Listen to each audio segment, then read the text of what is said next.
Altitude FM. O Frente a Frente está de volta com Ricardo Neves Sousa, do PSD, Gonçalo Amaral, do PS e Daniel Lucas, do Pela Guarda Nós Cidadãos, para o último programa de 2025.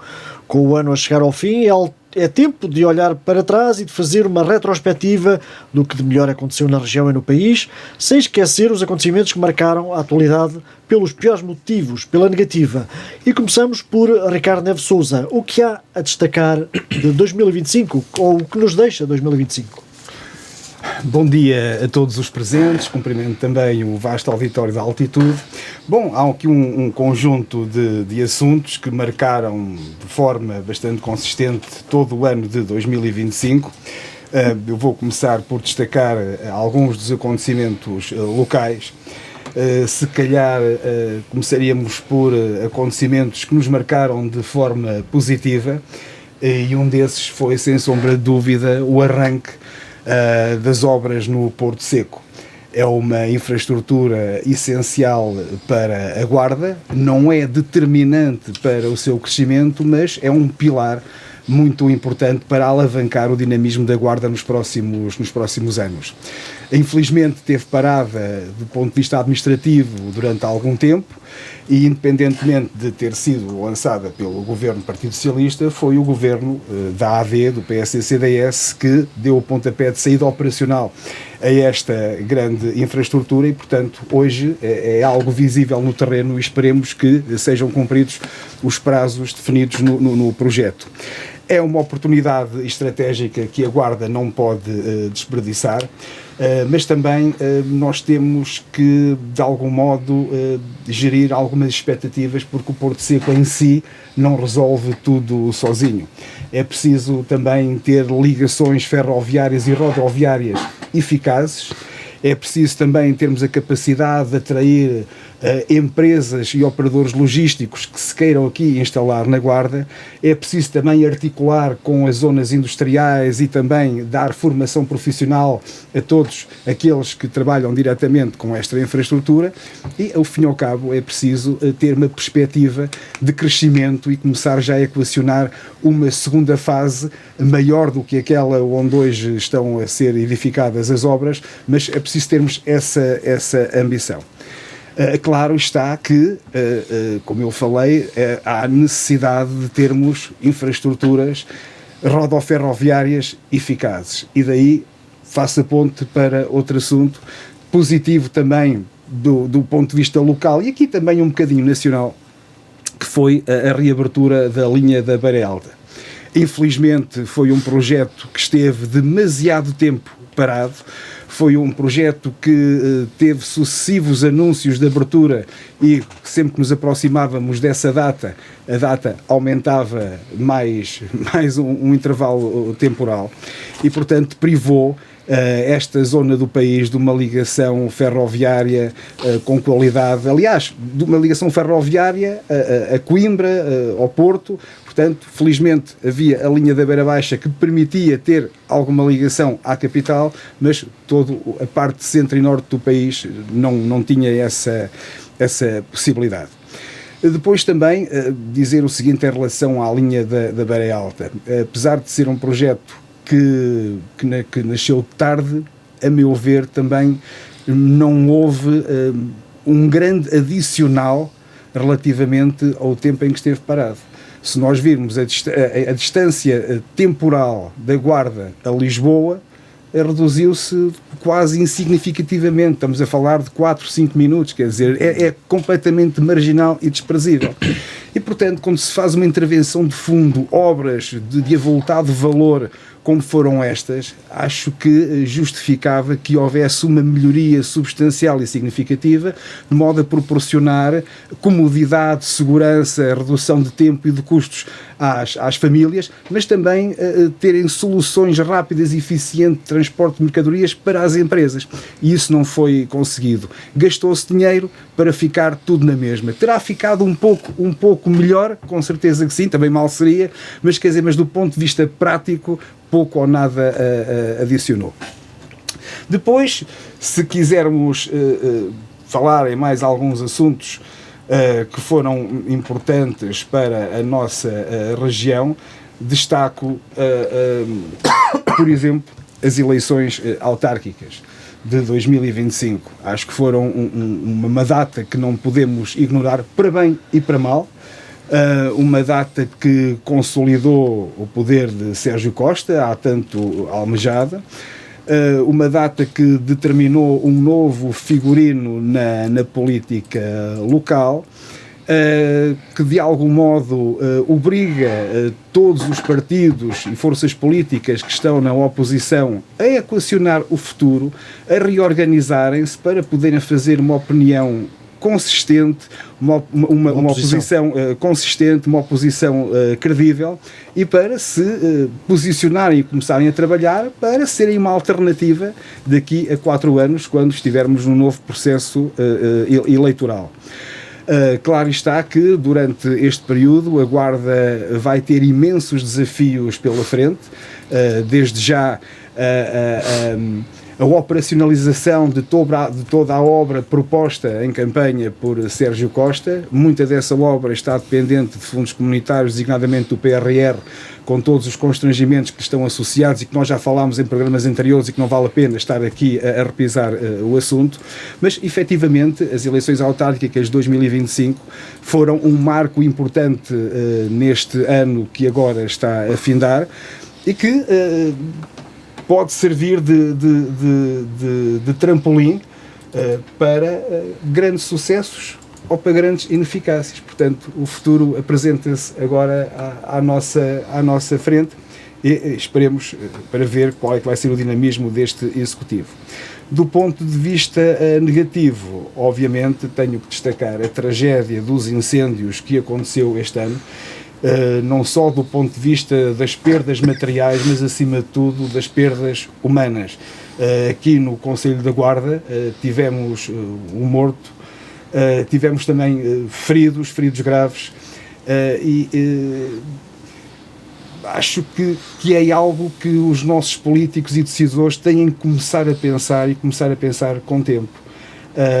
Não é o maior incêndio é o esquecimento depois das chamas, e portanto todos têm que começar a trabalhar e a tratar e a definir estratégias e planificar agora, não é quando chegarmos a maio ou a junho, já perto da época dos fogos, que isto se vai fazer. E portanto todas estas entidades decisoras têm que trabalhar, têm que projetar, têm que se reunir com as famílias, com os empresários, com os agricultores, com as freguesias, com as autarquias, para todas gizarem um plano que seja transversal a todas estas comunidades, e por isso a resposta aos fogos começa muito antes da sirene, começa agora. E por isso temos, como cidadãos e como muitos também que são próximos dessas entidades, solidariedade para quem perdeu pessoas amigas, familiares e ativos, respeito para com estes territórios, e este respeito vem também por parte das entidades governamentais, que têm que ter mais respeito por estes territórios de baixa densidade. Tem que haver exigência da nossa parte, de todos os que aqui vivemos nestes territórios, temos que ser mais exigentes para connosco próprios, mas também para com os nossos decisores políticos, e acima de tudo tem que haver um planeamento acertado e eficaz, de modo a evitar que constrangimentos que são recorrentes no passado venham a acontecer no futuro. E portanto, de uma forma muito genérica, era isto que eu queria destacar. Ok. E Gonçalo, o que destaca de 2025, ou em 2025? Bom dia a todos os presentes e bom dia também aos nossos ouvintes. Espero que todos tenham passado um bom Natal e já tenham recuperado dos excessos normais desta época. Eu queria começar aqui também, então, já pegando aqui em duas deixas do Ricardo, pelas obras públicas. E começando pela questão da reabertura da linha da Beira Alta, ao contrário um bocadinho daquilo que o Ricardo diz, há aqui porque o Ricardo faz aqui um paralelismo interessante, ou uma ligação interessante com o desenvolvimento, nomeadamente com o desenvolvimento até pelo Porto Seco, e depois diz que não ficámos a ganhar muito, mas efetivamente ficámos a ganhar muito, porque o Ricardo primeiro fala a nível industrial e comercial, e a seguir passa para o nível dos passageiros individuais, né, familiares. Efetivamente, o problema o problema da linha da Beira Alta era enorme. A linha tinha muitos problemas nos últimos anos, antes da obra ser decidido, fazer intervenção. Já agora, quem é que era o governo, Ricardo, que decidiu? Ajuda-me lá. O governo que cortou a fita foi o governo do PSD. Não, o que decidiu, exato, o PS, exatamente. Quando o PS decidiu, já tinha acontecido mesmo com a linha da Beira Baixa também, não é? Isso não cortaram a fita, se cortaram a obra, não é? Mas não é Beira Alta, pronto. Quando o PS decidiu efetivamente avançar com a qualificação da linha da Beira Alta, e eu era fui utilizador da linha da Beira Alta durante muitos anos e poucos anos antes de ela ser efetivamente intervencionada, era cada vez mais constante haver problemas na linha. Interrupções várias, atrasos imensos, porque a linha já tinha muitas deficiências na infraestrutura. E então, efetivamente, quando o Plano de Ferrovia 2020 foi lançado, uma das obras prioritárias era efetivamente a linha da Beira Alta. E, para além destas melhorias a nível estrutural na via, houve acrescentos. Houve, nomeadamente, a concordância da Mesela, né, que é uma concordância parecida à que temos aqui, ali junto aos Galegos, né, ou seja, que liga a linha da Beira Alta diretamente na linha do norte para norte. E isto faz com que os comboios não precisem de ir à Pampilhosa, se quiserem ir para o Porto ou para o norte do país, não têm que ir à Pampilhosa fazer a inversão.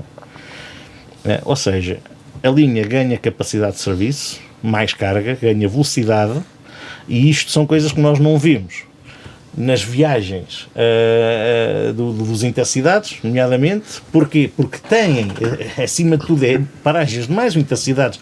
Há muitos anos que deixou de ser intercidades. Olha, o intercidades para o Porto não tem paragem nenhuma, porque não existe. Exatamente, não existe, é verdade. Mas agora, se calhar, já há condições para existir. Porque senão, eu garanto que tu não irias querer apanhar um comboio em que tivesse que chegar à Pampilhosa e estar à espera de toda a operação, que envolve algum tempo, né, de mudança da máquina da frente do comboio para a traseira ou da traseira para a frente, né, para depois seguir em direção a norte.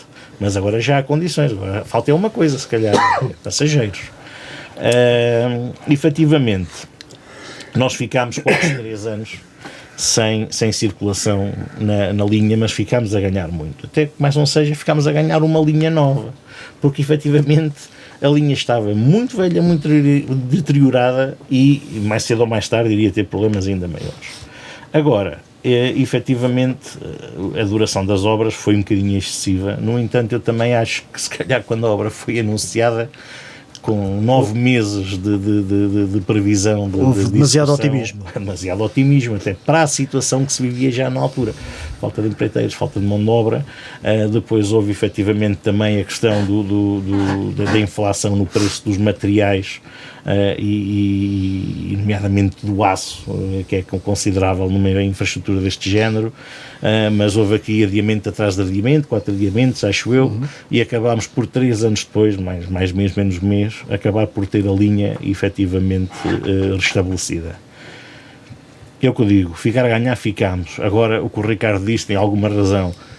Precisamos, se calhar, de criar ou de reformular as linhas de intercidades, as linhas, quer dizer, os trajetos de intercidades, sim. Têm paragens a mais, para em sítios, eu sei que é muito complicado, nomeadamente para os autarcas que neste momento têm o comboio a parar lá, dizem assim, não, agora não vai parar, o comboio não vai parar em Alfrega das Naves e em Celurico, estão 10 minutos de distância uma da outra, o comboio não vai parar em Fornos, Gouveia, o comboio não vai parar em Mangualde, Nelas, Carregal, Santa Comba, Mortágua. Cinco paragens seguidas em meia hora. Para isso, aos comboios regionais e aos comboios intercidades. Portanto, cada um tem uma funcionalidade. Mas essa negociação depois pedes ao teu presidente do partido e primeiro-ministro para te deixar fazer negociação com os autarcas locais. Eu não quero ir a essa negociação, está bem? Pronto, agora efetivamente a linha da Beira Alta foi importantíssimo, por muito que nós possamos não sentir no imediato as consequências, foi importantíssimo. Mas continuando em obras públicas, claro que também foi importantíssimo na operação do pavilhão 5, né? do Departamento da Saúde da Mulher e da Criança, claro que foi lançado por quem, Ricardo? Também, desculpa lá. Sei que foi inaugurado pelo PSD depois de a tua memória falha-te um bocadinho a médio prazo. Não. As coisas, quando são deixadas a meio, depois alguém tem que ter trabalho para as concretizar, e foi isso que se fez. Pronto, o Departamento da Mulher e da Criança foi um investimento feito no hospital, o único feito desde da ala nova, do hospital novo, ao fim e ao cabo, que aquilo não era uma ala, do hospital novo que tivemos, que por acaso também foi o PS que lançou, exato, e agora temos efetivamente ótimas condições a nível de maternidade, de pediatria, para que os nossos cidadãos, os utentes, sejam bem tratados. Entretanto, mudando aqui de tema, eleições autárquicas, já temos mais falado nestes programas ultimamente, e é normal. Efetivamente, há aqui que ressalvar que agora temos uma maioria absoluta do nossos cidadãos e acabaram-se as desculpas para não haver obra. Portanto, se calhar para o ano, se estivermos cá todos aqui a debater outra vez o ano 2026, vamos apresentar a abertura da variante, vamos falar, né, da abertura da variante e de outras obras imensas a serem feitas, ou não, ou pelo menos que estejam a decorrer, já não era mau. Mas isso aí é preciso ainda muito trabalho por parte da Câmara e obviamente de uma forma muito sincera, eu como cidadão da Guarda, eu quero o melhor para a Guarda e com todos os defeitos que as obras, entretanto, eu possa apontar a elas, é melhor tê-las do que não as ter. E gostaria muito de, para o ano, realmente, nesta altura, estarmos aqui a falar de obras lançadas a nível municipal, coisa que não acontece desde 2013, à exceção dos passadiços do Mondego. Depois, a nível nacional, continuando de eleições, tivemos as eleições de Espinum Viva. As eleições legislativas. Nacional não falei, pá. Acho que fazíamos uma ronda. Ok, pelo local. Então deixamos as eleições da Espinum Viva para o fim. Das legislativas para o fim. Vá lá, talhei a tempo. Queria falar aqui. Mas temos tempo para lá. O IPG está a sofrer uma alteração grande que pode vir a ser um ponto de charneira da instituição, e assim espero. Cada vez há menos alunos a concorrer ao ensino superior. Há poucas semanas, inclusivamente, o Eurico Brilhantias até veio levantar este assunto aqui para a Comunicação Social Nacional, a dizer que o aumento das vagas, indiscriminadamente, sem ter em atenção a distribuição regional das mesmas, pode levar a que o interior fique realmente cada vez com menos estudantes. E o IPG, os Politécnicos do Interior, em princípio, serão os primeiros a sofrer um pouco por isso. Se calhar as universidades do interior não tanto, mas os Politécnicos são os primeiros a sofrer mais. Terá que haver aqui, se calhar, uma readaptação à realidade, porque isto já não estamos nos anos 80, né? Já passaram 40 anos desde que o IPG abriu e que realmente durante muitos anos teve uma grande pujança com muitos alunos e deu muito movimento à cidade. O momento agora é diferente e acho que o IPG tem que se destacar de outra forma, como se destacou, nomeadamente a nível da investigação. O IPG participa em 6, acho eu, unidades de investigação com outras instituições, 4 delas com classificação de muito bom atribuída pela FCT. E isto levou a que 5 investigadores do Politécnico este ano tivessem nos 2% das publicações mais citadas em todo o mundo. Neste caso, os investigadores são todos da Escola Superior de Saúde, mas é preciso também que isto aconteça noutras áreas, na área da engenharia, da gestão, até da educação. Se calhar isso não é despeciando o facto de agora no IPG ter pela primeira vez um doutoramento e ser na área biomédica. Vai começar em 2026. Exatamente, era mesmo que isso que ia acontecer e se calhar não sei qual é a relação causal entre uma coisa e outra, mas efetivamente é também nessa área que vamos ter um primeiro doutoramento. Ou seja, eu acho, isto sem números, é da minha experiência muito própria que tenho com o Politécnico da Guarda, com as pessoas que eu conheço, também se calhar é normal que eu conheça mais alunos de pós-graduação do que de licenciatura, mas acho que o Politécnico da Guarda neste momento está muito mais forte nos mestrados até do que nas próprias licenciaturas, tem também alguma força nos TESPs, efetivamente as licenciaturas nós estamos a perder muito para as universidades, e nomeadamente para o litoral, pese embora os custos que hoje em dia há a nível da relocação dos estudantes, né, a nível de habitação, nomeadamente, a verdade é que estamos a perder muito, e o IPG tem que se adaptar a esta nova realidade, e acho que isso é importante. A nível dos incêndios, eu também tinha aqui os incêndios. Foi pela negativa, então? Pela negativa. Um agosto e um setembro negro, né, em que começámos por ter incêndios no Parque Natural da Serra da Estrela, que apanha Manteiga, Ceia, Gouveia, Fornos. Aliás, eu acho que todos os concelhos do Distrito da Guarda, eu acho que não houve nenhum que não tenha sido afetado por incêndios fortes. Escala, né? Depois tivemos aqui do Norte da Guarda, com Trancoso, Pinhel, chegou a Meda, chegou a Foscoa, Figueira. Depois tivemos o outro aqui mais do lado sul, Sabugal. Guarda, Sabugal. Eu não sei, chegou a Almeida também. Há ter sido pouco, se calhar Almeida assim, se calhar ainda foi dos concelhos que mais conseguiu passar ali, e Celurico, se calhar no meio da desgraça. Foi esse de Trancoso, também chegou a Celurico. Também chegou a Celurico. Mas teve pouco impacto. Teve pouco impacto lá, e a Guia da Beira também teve pouco impacto. Pronto, mas efetivamente todos foram afetados. E há bocado, quando o Ricardo estava a dizer que o problema dos incêndios é o esquecimento, eu pensei que ele ia falar do plano de revitalização da Serra da Estrela, dos outros incêndios anteriores, que entretanto o governo esqueceu, né, pelos vistos esqueceu, e ficou na gaveta. Não, e escreveu em orçamento, ficou coisa na gaveta, que o PS que não fez, depois ficou na gaveta, deixou na gaveta. muito bem. E isso quer dizer, nós temos, quando temos uma calamidade, tem que haver medidas corretivas excepcionais, não é? E agora volta a haver. Nós tivemos aqui muita vinha, olival, castanheiros, sotos, não é, a serem afetados. Portanto, a olivicultura, a vinicultura e a cultura da castanha este ano sofreram um revés muito grande. Claro, já estão implementados, já estão no terreno outra vez os normais subsídios para os proprietários individuais poderem tentar colmatar um bocadinho as perdas que tiveram.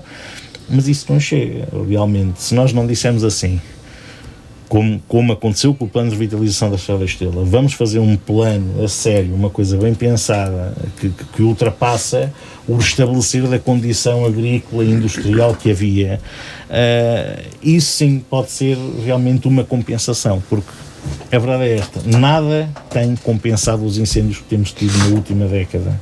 Têm sido horríveis. E depois também compartilhei aqui um bocadinho das ideias do Ricardo quando fala isto tem que ser combatido a priori. Agora, como? Não sei. Eu sei é que há países da Europa onde há muitos incêndios, há outros onde há poucos. A gente também sabe que a nível climatérico, etc. Também, e se formos aos Estados Unidos, por exemplo, também temos incêndios horríveis na Califórnia e noutros estados mais a sul. Mas efetivamente há sítios, se calhar, que terão as mesmas condições parecidas, não as mesmas, mas condições parecidas com Portugal, onde não acontece um flagelo todos os anos como o que tem acontecido em Portugal. Portanto, acho que isto realmente tem que ser levado muito a sério. Há muito interesse económico por trás. Nós hoje em dia temos cada vez mais bombeiros com mais meios, e parece que não conseguem fazer nada. Cada vez pagamos mais milhões e milhões e milhões todos os anos em helicópteros e aviões que parece que às vezes também são completamente ineficientes, né? Claro, nós nunca teremos a noção do que é que acontecia se eles não estivessem cá, mas parece que às vezes eles fazem as descargas de água e nada acontece, os incêndios continuam da mesma forma. Eu não sou dessa área, nem pouco mais ou menos. O Daniel é o nosso especialista em bombeiros. Tem a ver com a organização, quer dizer, porque enquanto alguém em Lisboa ou num gabinete a ditar as ordens, em vez de serem os bombeiros no terreno que conhecem a fazer as decisões operacionais, quer dizer, isto nunca pode correr bem. Isso está identificado. Pronto, quer dizer, foi a maior queixa, nomeadamente das corporações de bombeiros. E esse será um dos principais entraves. Efetivamente. Tanto assim que o modelo vai ser alterado no próximo ano. E revoltou, e foi dos factos que mais revoltaram as populações. E temos imensos relatos de pessoas que estão a ver o incêndio chegar às aldeias delas, os bombeiros parados à entrada da aldeia, e assim, venham ali rápido, está uma casa a deles, não podemos sair daqui, estamos à espera da ordem. Isto é terrível, é terrível. Portanto, acho que realmente devia ser um assunto muito, muito bem pensado por este governo e pelos próximos, para se tentar tomar medidas que fossem efetivas. Daniel? Olá, bom dia Luís, bom dia Ricardo, bom dia Gonçalo. Eu, antes de mais, se me permite, Luís, quero agradecer também aos meus colegas e também aos ouvintes, naturalmente, que nos estão a ouvir. Queria agradecer aos meus colegas, porque não como acontecimento do ano, naturalmente, mas pela minha eleição há 2 semanas no Centro Cultural, e agradeço particularmente, se me permite, que acho que é importante ao Gonçalo, apesar que foge aqui um pouco ao tema, mas é importante aquilo que o Gonçalo diz, que às vezes as pessoas confundem um pouco o que é o Centro Cultural, porque o Centro Cultural, como o Gonçalo disse e bem, é uma associação, portanto não tem nada a ver com a parte nem da Câmara Municipal, nem do Governo, portanto é uma associação de sócios voluntários que querem dedicar o seu tempo para fazer alguma coisa, neste caso pelo município e por fora de portas, naturalmente. E agradeço muito também essas palavras a vocês. Eu acho que o acontecimento do ano, claro que já foi aqui falado também, é a vitória do Sérgio Costa pelo movimento PG. Uma vitória muito clara. Se antes havia dúvidas, agora foi uma vitória clara. E acho que o povo percebeu qual é que era a linha, qual é que era a visão, o que é que se pretendia, ao contrário dos partidos políticos que andaram sempre a boicotar todo um trabalho que podia ser desenvolvido. Agora o povo percebeu qual é que era a visão do Sérgio Costa e a sua equipa para o desenvolvimento e o bom desenvolvimento do município. E estamos perante aqui várias obras estruturantes, que algumas já deram início, outras vão dar início. Uma delas que foi agora aprovada, que é a avenida, portanto, dos Epos, né, a Tijaquina, que eu acho que isso vai ser mesmo uma obra estruturante e muito importante, ao contrário também do que já foi dito. Claro que há outra dos galegos que será da Sequeira, que também é importante fazer, mas esta aqui vai criar aqui uma dinâmica, seja de construção de casas. É importante do ponto de vista urbanístico, não tanto da mobilidade, mais do ponto de vista urbanístico. Vai alterar aqui um pouco o paradigma até do município, da cidade, uma cidade, como já disse várias vezes, tem uma cidade mais moderna, e desta vez também concordo, a luz verde para se poder avançar, portanto sem bloqueios e sem ninguém votar contra, portanto sempre contra. Aliás, prova disso foi na semana passada que tanto PS como PSD abstiveram-se, portanto, porque não tiveram coragem de votar, não, porque era importante, podiam fazê-lo e não o fizeram. É uma abstenção, é abrir as portas, é um sim, não é? Que já foi falado do Porto Seco, acho também que sim, que é uma obra estruturante. E aqui também eu percebo, portanto, quando estamos agarrados à parte de partidos, se foi o PS ou foi o PSD, todos acho que tiveram a sua importância na construção ou nesta obra estruturante. O importante é que está a ser feita, que, claro que não é o ideal devido à localização, mas é o possível neste momento, e também creio que vai acontecer uma segunda fase fora daquele local, e isso vai ser, e isso era o desejável. Depois tinha aqui algumas questões que eu queria também mostrar como relevantes, portanto, ao que aconteceram, que se calhar a nossa visão, ou a maior parte, passou ao lado. Por exemplo, abriu a primeira creche municipal, até foi em Gonçalo, a primeira creche. Isso parece que é no centro escolar, parece que é uma coisa tão insignificante, mas que dá um alento às famílias, onde as famílias podem realmente pôr, aqui tem uma capacidade para 42 crianças, salvo eu, e que vai dos 4 meses aos 76 meses, e é municipal. São pequenos pormenores que eu acho que realmente se tem que dar aqui valor a estas obras, que são muito importantes. Depois, não se falou aqui, a venda do terreno para o Hospital de São Mateus, que eu acho que é importante, que vai dar início no próximo ano. Portanto, é essa que é a nossa crença, e acho que estão as condições reunidas para acontecer. Claro que eu sou favorável, só para terminar, sou favorável naturalmente ao CNS, portanto a saúde tem que ser para todos, pública. E isso para mim é importante, mas sabemos que atualmente é preciso ver aqui um equilíbrio, e o hospital privado, que há tantos anos que há anos, portanto, entre outras coisas que foi sempre prometido para a Guarda e nunca foi concretizado, há esta luz verde neste momento para que isso aconteça. Também queria aqui realçar o prémio Eduardo Lourenço, que foi ganho pelo Tolentino Cardeal, Tolentino Mendonça, que depois recebeu no Dia da Cidade. Ele fez lá um discurso, posso assim dizer, portanto, fantástico sobre a importância de ser professor. Ele é muito apologista dessa importância do professor enquanto alguém que consegue levar as pessoas, ou neste caso crianças, jovens e adultos, para um bem, para os projetos, e esta valorização que atualmente até o próprio governo, já lá vamos a nível nacional, desvaloriza tanto esta classe, né, dos professores. Ele fez ali e valorizou, portanto, de uma forma impecável e belíssima, que eu até convido a todos a ouvirem.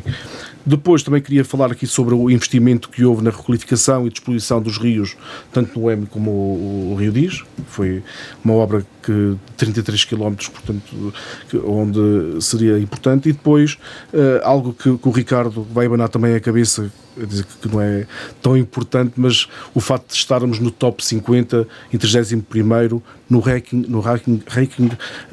da competitividade municipal. Ai, Daniel, e que isso aí é muito importante nós valorizarmos. Olha, e tenho fazer pena. Um programa só para debater esse ranking, que aí escalpelizávamos aí todos os indicadores à exaustão. Mas é só pouco que interessa. Uma visão diferente. Não, Mas a propaganda propaganda interessa, claro. Não é propaganda. A questão é que foi feita uma avaliação, desde os serviços, desde a parte da cultura, dos rendimentos por família, da saúde e educação, a avaliação. Portanto, e estamos à frente de Castelo Branco, de Fundão, da Covilhã, e acho que devíamos estar todos satisfeitos. Em todos os itens. Em todos os itens, naturalmente, aqueles itens que eu acabei agora de dizer, e devíamos estar todos satisfeitos com isso, mas há uma classe que parece que não fica contente quando nós estamos num patamar mais elevado. Se eu fico contente ou satisfeito só com isto, claro que não. Nós precisamos muito mais, mas é um caminho, é um processo. Depois de tanta estagnação, acho que devíamos estar satisfeitos relativamente a esta situação. Depois, acho que era importante, ao contrário também dos meus colegas, também fomos falando sobre isto, pois também já foi tema, que é a parte cultural a nível do ano todo, desde os festivais que houve de cultura popular, o julgamento do Galo, o turismo religioso na Páscoa, a Guarda Verão, que trouxe vários estilos musicais para todos os gostos, e é preciso estar atento a isto, desde o jazz, do rock, do blues, músicas do mundo, portanto, folclore, e depois também o SIAC, novamente voltou o SIAC e trouxe umas jornadas que foram fantásticas. Eu ainda participei com as minhas filhas numas que foi jornadas de arqueologia, onde podiam fazer atividades. Portanto, são coisas que nós também podíamos e devíamos ressalvar, dar esta importância ao município. E não estamos a falar do PG ou do Sérgio Costa, estamos a falar de toda uma dinâmica que existe neste momento, seja na reestruturação mais urbanística, cultural, económica e próprio turismo, e que teimamos em deitar abaixo em vez de valorizar. E isso é que é. Portanto, tenho pena, mas seja como for, eu ressalvo, portanto, ou dou ênfase a estes pontos de uma forma mais positiva a nível local. E pela negativa? Pela negativa, portanto, não quero me estar a repetir, mas realmente os fogos foram a parte mais negativa e sobretudo, a morte do Carlos Damas foi um momento que deixou toda a gente mais consternado e concordo com o que já foi dito também relativamente a este modelo.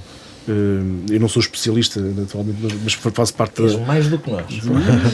Não sou dirigente. Estás mais por dentro. Os bombeiros, não é só o local, mas os da Guarda, que a realidade que eu conheço mais, os voluntários, e não só voluntários, são incansáveis. Foi dias e noites, portanto, seguidas, sem descansar, sem nada, e muitas vezes também acontece isso, é estarem no local, poderem ou quererem fazer mais alguma coisa para poderem ajudar e não poderem fazer porque estão limitados, e aliás até podem ser prejudicados se eles atuarem sem Desobedecer, autorização, se obedecerem.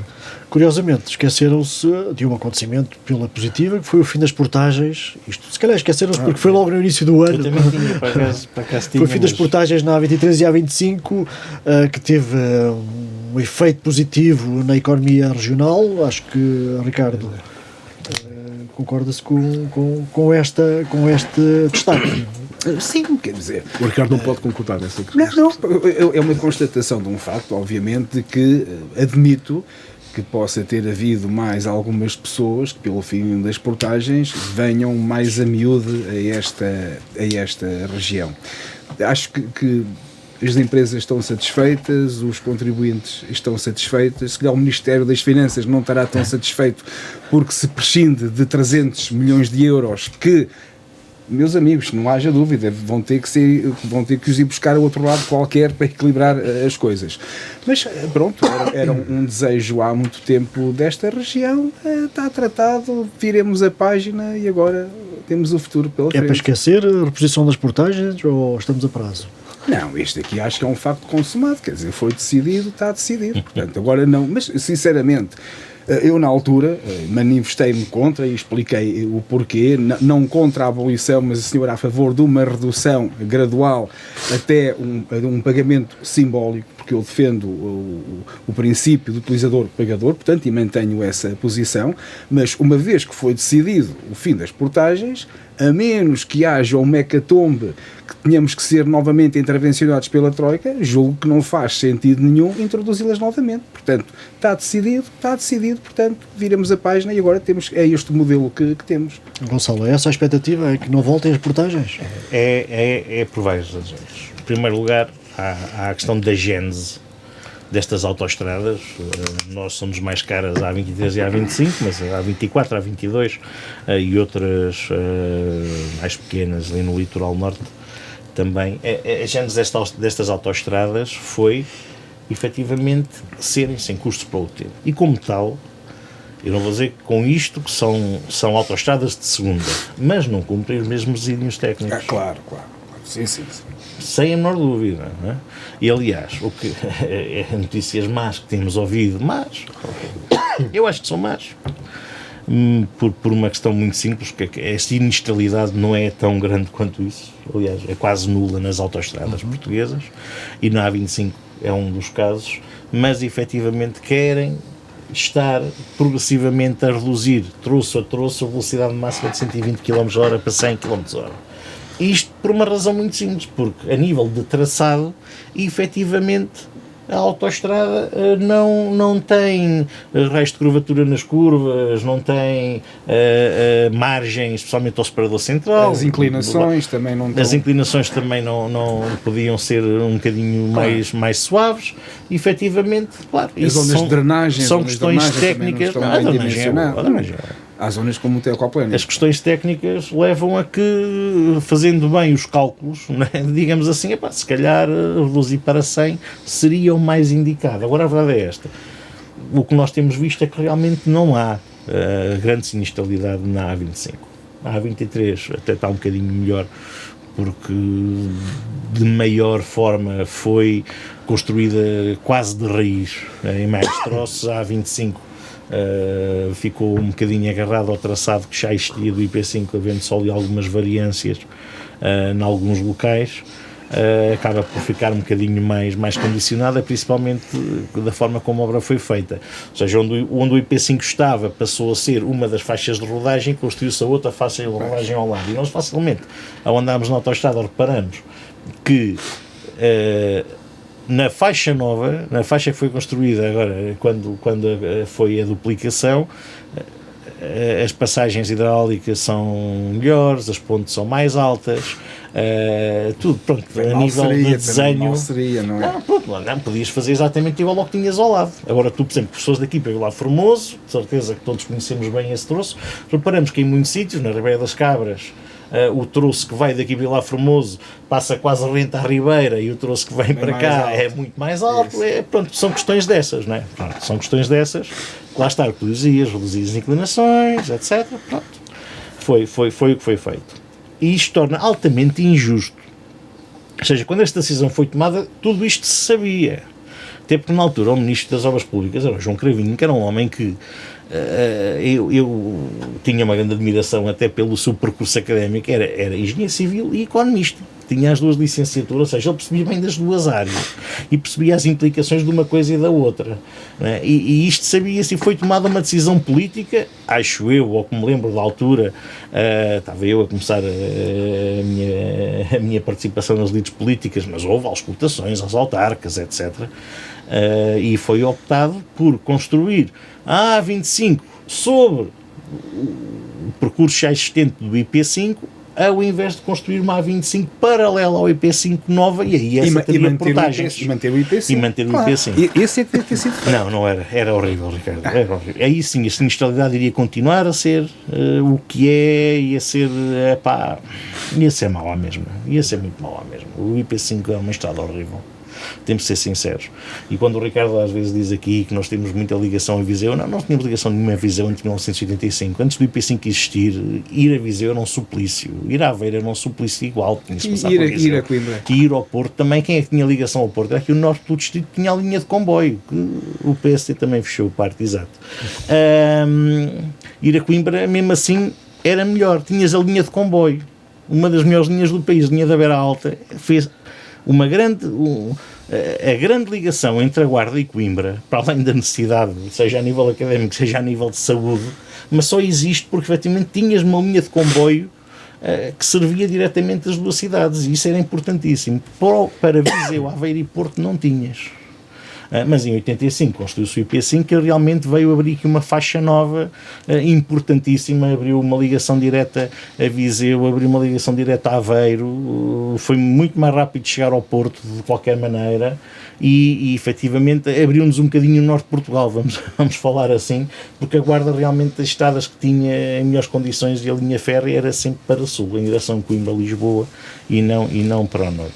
Mas a verdade é que o IP5, é o que eu digo, há que dizer, foi uma obra muito importante naquela altura, mas não deixou de ser uma obra bastante má ao nível do IP3, que ainda hoje resiste, horrível. Estoicamente resiste o IP3. Olha, mas felizmente o governo já decidiu. Portanto, olha, eu vou-te dizer o que ia dizer aqui ao Daniel. O Daniel, quando fez agora aqui o apanhado dele do ano, já estava a fazer um bocado do apanhado de 2026. Depois a gente vê o programa outra vez para o ano e vemos as coisas que falaste aí, é que a maior parte delas estão em projeto, vão acontecer, mais do que têm acontecido, não é? E a ti digo exatamente o mesmo. Veremos quando é que o IP3 será feito. Eu espero que seja o mais rapidamente possível. Não, aliás, ali acho que entre a Viseu e Tondela já lá andam com obras. Já lá andam com obras, que passei lá há dias, mas esse não é o pior lugar. Não é o pior troço. Mas é o mais fácil de resolver. Pronto. Ó Gonçalo, tem que começar por algum lado. Daniel, foi bom para a Guarda o fim das portagens na A23 e A25? Eu falo até a nível pessoal, porque ainda trabalhei há algum tempo em Trancoso. Claro que diariamente, portanto, pagar €1 ou €1,50, ou que era, não se dá conta, mas ao final do mês é alguma coisa significativa, não é? Portanto, acho que foi a melhor coisa, e acho que Carlos Condense até veio há pouco tempo a dizer, até para a altitude, que na altura era contra portanto, a abolição das portagens, mas já veio reconhecer que até a nível de turismo houve aqui uma melhoria, um aumento, portanto, e isso, sem dúvida, para a região e para a Guarda foi muito importante, não há dúvidas relativamente a isso. Muito bem. A nível nacional, Ricardo? A nível nacional tem aqui dois destaques. Um deles, como não podia deixar de ser, foram as eleições legislativas de 2025, provocadas pela oposição. E estas eleições deram-nos aqui 4 pontos importantes. O primeiro deles é a reconfirmação e o reforço do PSD como o grande partido da democracia portuguesa, independentemente daquilo que o PS e a oposição queria fazer ou denegrir o nome do nosso primeiro-ministro. As pessoas acorreram às urnas e deram uma votação reforçada ao PSD, portanto, que governa hoje, infelizmente sem maioria, mas é o possível e aquilo que o povo decidiu. Por outro lado, também assistimos a uma subida do Chega, que já tinha subido enormemente nas últimas eleições, mas aqui subiu ainda mais um pouco. Assistimos a algo inédito e que jamais seria expectável nestes nossos tempos, que foi a queda do Partido Socialista, para o terceiro partido da sociedade portuguesa, um pouco à semelhança daquilo que também já aconteceu em França e na Grécia, que o Partido Socialista era um partido de grande projeção e hoje é um partido menor, com pouca expressão, e portanto, se o PS não se põe a pau, corre o risco de igualar os seus congéneres franceses e gregos.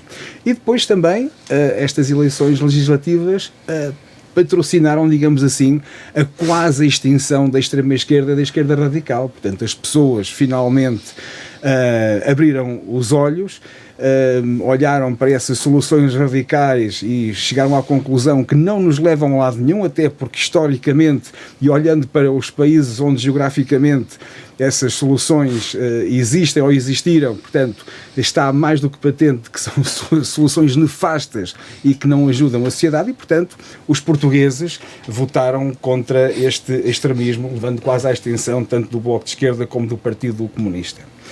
Depois, do ponto de vista negativo, há aqui um acontecimento que não podemos passar ao lado, que tem a ver com o apagão em abril. Portanto, o apagão, que apesar de não ter um impacto muito significativo no nosso cotidiano, acho que nos deve obrigar a pensar acerca das nossas vulnerabilidades.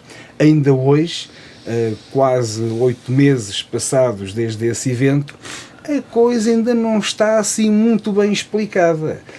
Deram-nos uns lamirés, lá com umas ligações de umas centrais fotovoltaicas em Espanha, uma sobrecarga, mas quer dizer, mas ao fim e ao cabo a história ainda não está contada de uma forma objetiva e transparente e que toda a gente compreenda. Seja como for, isto expõe as nossas vulnerabilidades, ainda por cima num clima de conflito que existe na Europa e que possivelmente corremos o risco de até aumentar, e é necessário que os nossos decisores políticos olhem para este acontecimento e reconfigurem todas as soluções que suportam a nossa rede elétrica nacional para que no futuro não venhamos a ser novamente vítimas de um acontecimento desta natureza. Isto faz-me dizer que não basta repor a luz, é preciso garantir é que não ficamos às escuras novamente. E portanto eram estes os destaques que eu queria fazer. Gonçalo?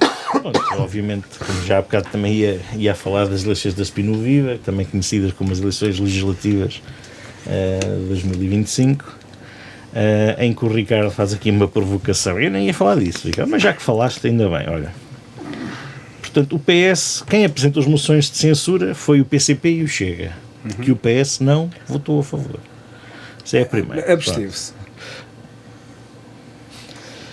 Por outro lado, efetivamente, é triste chegarmos a um ponto deste em que realmente tivemos eleições forçadas, provocadas pelo Primeiro-Ministro, porque há um assunto de cariz pessoal, profissional pessoal, que acaba por passar para o âmbito político, porque esse assunto, esse negócio não cessou no momento em que ele se torna Primeiro-Ministro, o que mesmo assim já nos podia deixar algum ponto de discussão, como agora, por exemplo, também a nível das eleições presidenciais está a ser, mas o que podia gerar alguma discussão nunca poderia efetivamente, se o negócio tivesse parado quando o Luís Montenegro toma posse como Primeiro-Ministro, nunca levaria à queda de um governo.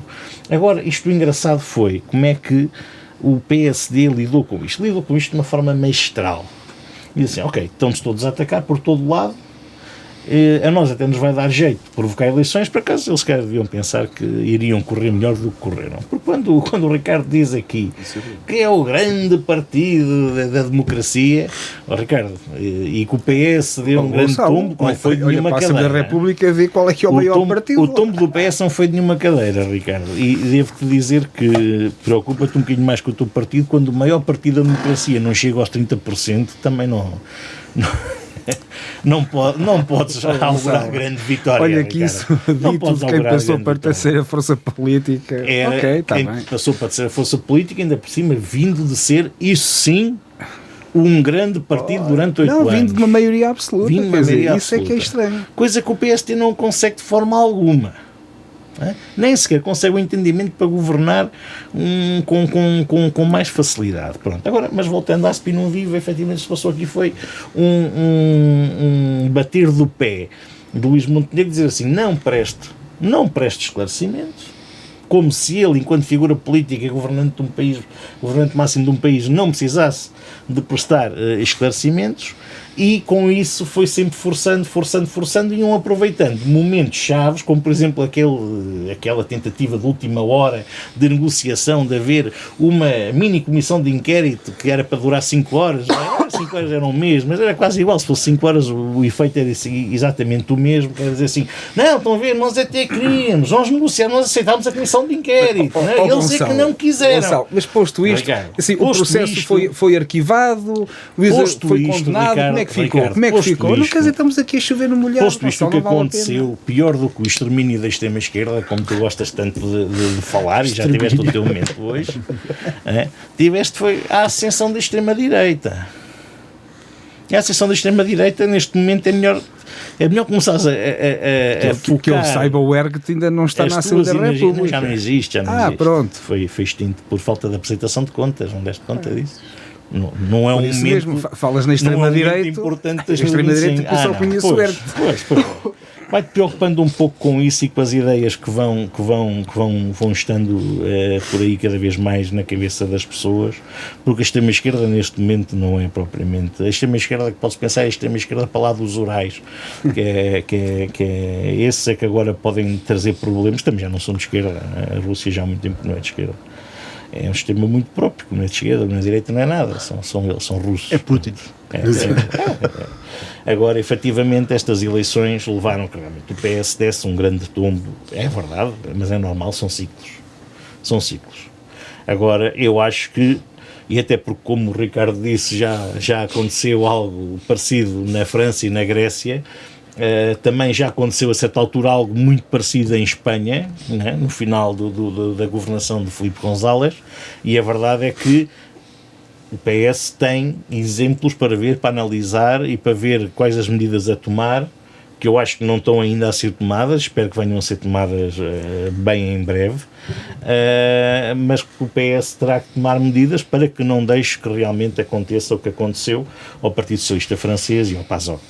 Agora, efetivamente, o PSD ficou um bocadinho numa situação ligeiramente melhor para governar, mas longe de ser boa, e o país vai como vai, se calhar às vezes havendo moderação também, às vezes as maiorias absolutas, e o PS já teve, e o PSD também, mas as maiorias absolutas são um pouco nefastas. Às vezes é preciso realmente negociar com alguém para não fazermos só aquilo que queremos, não é? Como se fossem garotos mimados, não, eu quero isto, agora vou fazer isto, não é? Pronto, é bom que alguém ponha travão, chame-me também à razão quando é necessário, obriga a tomar medidas que, não sendo se calhar às vezes as mais populares ou as que vão mais ao encontro da vontade do partido que governa, mas que sejam efetivamente medidas políticas necessárias. Eu prefiro estar assim realmente do que estar com o PSD coligado com alguma outra força que lhe desse hipótese para a governação, fosse ela o PS, fosse ela a extrema-direita. Portanto, vamos vivendo, vamos sobrevivendo, vamos gerindo estes problemas. Eu acho que a nível política nacional também temos que falar muito e pensar muito a nível da política internacional. Né? E isso sim mete muito mais medo do que ter neste momento um governo do PSD à frente do país. Mete-me mais medo ter alguns governantes que já vão estando por aí em alguns países importantes e outros estratégicos, que podem realmente condicionar muito mais as nossas vidas do que o nosso próprio governo nacional. Daniel? Eu também tinha aqui o tema as legislativas. Eu acho que é uma preocupação em geral tanto do PS como do PSD. Portanto, eu acho que ambos perderam. Não houve aqui nenhuma vitória do PSD. Acho que se alguém saiu aqui Não houve vencedor. vitória do PSD. Vitória no sentido com alguma expressão, eu não acho. Se ganha, por um se se houve perde, aqui, claro, se isto mas não é vitória, aqui se houve alguém que ganhou, Mas foi, foi semântica mesmo. se houve aqui alguém que ganhou foi o Chega, isso não tenho dúvidas nenhumas relativamente a isso, e por sua vez a queda do Partido Comunista e do Bloco de Esquerda. E atenção, Eu acho que deixa-me só o dizer, PS Daniel, desculpa, o Chega sobe, acima de tudo, alimenta-se destas questões que Massa Pinto não vive. Desculpa, só para dizer. Ainda não é uma coisa de passagem. Eu acho que eles estão para ficar ainda, infelizmente. Portanto, isto, se o PS e o PSD se nos reestruturarem, se não pensarem de uma forma diferente, no novo modelo mais filosófico, mais humanista, há aqui este perigo. Eu não ficava muito satisfeito com a vitória do PSD e também fico triste, honestamente, com a decadência e com a falta de liderança, porque ainda não é com o Luís Carneiro, ainda acho eu, que o PS pode ser revitalizado. Acho que o Chega veio para ficar, está a aumentar. Eu lido com vários jovens e veem mesmo esta liderança populista do André Ventura como algo Há mesmo esta espetacular. possibilidade de André Ventura chegar à segunda volta das presidenciais, esta segundo as sondagens. Não sei se lhe interessa a ele, mas, portanto, porque o foco dele será mesmo o governo, não é? Isso não tenho dúvidas disso, mas poderá acontecer. Poderá acontecer.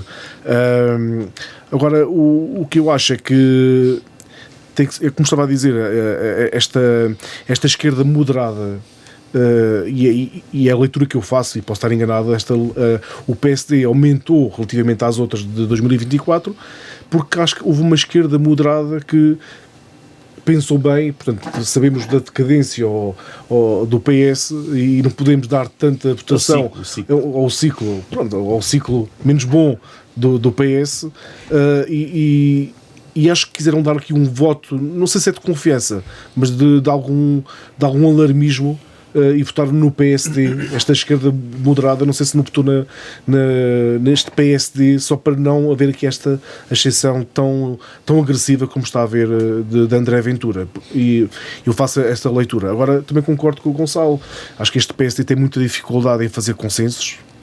O Montenegro acha-se mesmo o dono e senhor deste espaço. Olha, naturalmente, eu porque reconheço isso em alguém que até é próximo. Eu estava a pensar Epá, nisso não, também. se quem é? Também, eu agora não também estou de onde vem? Hã? De onde vem?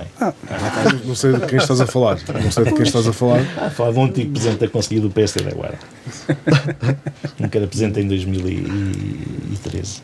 Não, Não, 2017. 2021. 2021, já perco, né? Mas ao contrário do que vocês possivelmente estão a falar, não sei se é dessa pessoa ou não, enquanto que essa pessoa que vocês estão a falar, que não se pode dizer o nome agora, não querem dizer o nome, não digam vocês, eu não sei que há Sérgio Costa, mas o Sérgio Costa, ao contrário, durante 4 anos uma dificuldade enorme em governar em mas o minoria, Sérgio Costa em tem uma fazer- diferença em fazer- enorme, é que o Sérgio Costa quer manter os serviços abertos, o PSD quer fechar tudo. E isso faz a enquanto diferença. governo, sem dúvida. Faz Eu do uma PSD diferença. local até acredito que não, Faz mas a nível diferença. de governo, O PSD Nacional, Corta e fecha. o PSD Nacional quer fechar serviços do hospital. O que é que o PSD fechou? Sérgio Costa movimentou e levou pessoas para se manifestarem. Mas o que é que o PSD fechou? Não sei o que é que o PSD fechou. Isto é- Há uma tentativa de fechar. nestes Não governos sei o que é ainda que não, são. mas antes Há uma disso, tentativa queres uma enorme. lista? Este A PSD lista há é uma enorme. enorme tentativa de fechar o interior Daniel, até te fica pelo mal. centralismo. Até te fica mal dizer isso, mas pronto. Não me fica mal porque é uma realidade. Então, quer É uma dizer- realidade. Enquanto que aquele senhor que vocês, o rapazito, né, que vocês dizem que é o rapaz, mais alguns velho que eu, dizem, mais velho que também, não é muito, mas é também mais velho do que eu. O que é certo é que ele quer manter os serviços e quer manter os serviços abertos, ao contrário deste governo. Portanto, mas já foi dito tudo relativamente às legislativas. Outro ponto que eu queria falar, acho que marcou também uma atualidade, foi o falecimento, a morte do Francisco Pinto Balsemão. Já tínhamos falado também aqui, acho que era importante, foi uma pessoa muito importante para a democracia portuguesa e para aquilo que, para o Império também que construiu a nível da comunicação. E já fui falando esta parte deste governo, que é a parte negativa, querer fechar, realmente quer fechar mesmo o interior. Não, Eu tenho mas muita diz-me pena. o que é que Isto fechou, dá a quero que sensação. me digas o que é que Eu fechou, até faço uma porque tu analogia. acusas Eu sem até faço uma concretizar. analogia Este muito governo- baixa. Eu até faço. Não, mas quero fechar, mas está tempo para tentar. Vai, depois volta atrás. Vai. Isto é um pouco à semelhança do que. Desqualifica, Não, mas é o que faz um reduz pouco o serviço. Trump com a Europa. O Trump o que faz é. Tira, dá. Tira, dá. É o que este governo está a fazer com o interior. Que é tira, dá. Até ver até que ponto é que nós vamos. E acho que é lamentável. Basicamente é isso. Quanto a balanços estamos conversados e acontecimentos da semana, Ricardo Neves Sousa. Bom, o acontecimento da semana, eu aqui só queria relembrar que vai iniciar-se a campanha das presidenciais. Vamos ter mais um momento eleitoral no país. Estamos a escolher o nosso mais alto magistrado da nação. E temos muito por onde escolher. E temos aliás, é a vez da nossa democracia, 11. É a vez da democracia onde o boletim de voto tem mais nomes inscritos. Portanto, aquilo que eu pretendo é que as eleições, portanto, esta campanha eleitoral que decorra com elevação, que se abordem as questões fundamentais da democracia portuguesa e que nos deixemos de questões laterais que não adicionam nada e só fazem as pessoas afastar-se cada vez mais da ação política. E, basicamente, desejar a todos um bom ano de 2026. É um ano que tem muitos desafios pela frente. É um ano que pode mudar a conjuntura na Europa por causa do conflito na Ucrânia, e Portugal obviamente não será alheio a essa eventual situação, e portanto esperemos que seja um ano de paz, um ano transformador e um ano, acima de tudo, em que os portugueses tenham orgulho do seu país, dos seus feitos, e que lutem e trabalhem para que sejamos um país cada vez melhor e onde dê gosto de viver. Gonçalo? Eu quero reforçar aqui também os votos de ano novo, que o Ricardo já começou, efetivamente. O que eu costumo dizer, cada ano que começa, cada dia que começa, qualquer ciclo que começa é sempre uma nova oportunidade. E com a sombra que eu há bocado dizia da política internacional, que é muito escura, no meu entender, nós vamos ser chamados a decidir algo muito importante para o país, que é escolher o próximo Presidente da República. Que é uma coisa que acontece por norma a cada 10 anos, embora sejam a cada 5, mas o que tem acontecido sempre é que efetivamente o Presidente que é eleito uma vez depois acaba por ser reeleito. Portanto, nós temos quase ciclos presidenciais de 10 anos e nós temos que realmente terem atenção que a escolha que será feita agora em janeiro, ou provavelmente em fevereiro de 2026, irá até 2036. Por um lado, seria bom que isso acontecesse, independentemente de quem ganhasse, porque significava que iria haver alguma estabilidade política e que tudo iria continuar a decorrer como normal. Não havia nenhum fator extraordinário que pudesse levar a que este ciclo fosse alterado de alguma forma. Mas por outro lado temos que pensar que a escolha tem que ser muito bem feita. A partir daí temos que tentar gerir um pouco condução à vista, com as ferramentas que temos, com os fundos comunitários que ainda vamos tendo, com as nossas potencialidades, tanto a nível local como nacional. Temos de tentar fazer o melhor, coisas que realmente, até porque estamos no início de ciclo autárquico e não há tanto aquela necessidade dos autarcas que os autarcas costumam ter, de fazer obras mais populares ou de tomar medidas mais populares para ganhar eleições. Portanto, este é o primeiro ano, é aquele ano que é quase esquecido quando voltarmos a eleições autárquicas. Portanto, é um ano de fazer coisas boas, é um ano de fazer coisas importantes e esperemos que haja realmente que daqui a um ano estejamos a fazer este balanço do ano 2026 e possamos aqui já apresentar algumas obras importantes, infraestruturas importantes para a cidade da Guarda, que mesmo não estejam concluídas, mas pelo menos que já estejam em andamento. Se estiverem em PRR, cuidado, depois vamos ter que devolver o dinheiro. Por isso, mais vale estarem concluídos. Ninguém devolve dinheiro à União Europeia. Isto já me dizia um amigo meu: ninguém devolve dinheiro à União Europeia. É seguir um plano de financiamento, vem sempre outro plano de financiamento. A verdade é esta. Não, já tivemos, no Fundos da Agricultura, já tivemos de devolver 50 milhões. Trocos. Tomaram-os eu. Portanto, é isso. Uma mensagem de esperança para 2026, ou que seja a todos os nossos ouvintes e que tudo nos corra pelo melhor. Daniel? Eu quero destacar aqui a compra do imóvel para o Museu dos Bombeiros, pela Câmara Municipal, que vai ser uma obra muito importante para as 3 corporações, e depois só para também aqui o Governo sem data para reabrir o Hotel Turismo da Guarda, quando a promessa do Governo do Ricardo, no ano passado, disse que em março deste ano, estaria a obra feita, ou pelo menos a iniciar a obra ou a reabertura do Hotel Turismo, o que também não veio a acontecer. Olha, eu não te vi com essa vontade toda quando esteve lá o governo socialista, que esteve lá durante 8 anos, teve as decisões todas na mão e também não apareceu. Eu não estava nada, aqui portanto. para falar sobre isso. Não, mas nem aqui nem lá nenhum, portanto. Mas por acaso falei. Só estranho essa tua seletividade no comentário, mas pronto. E depois, claro, quero desejar também um ano de 2026 para todos, com muita esperança, com muita fé, com muita paz, num mundo tão complicado e tão obscuro que estamos na atualidade.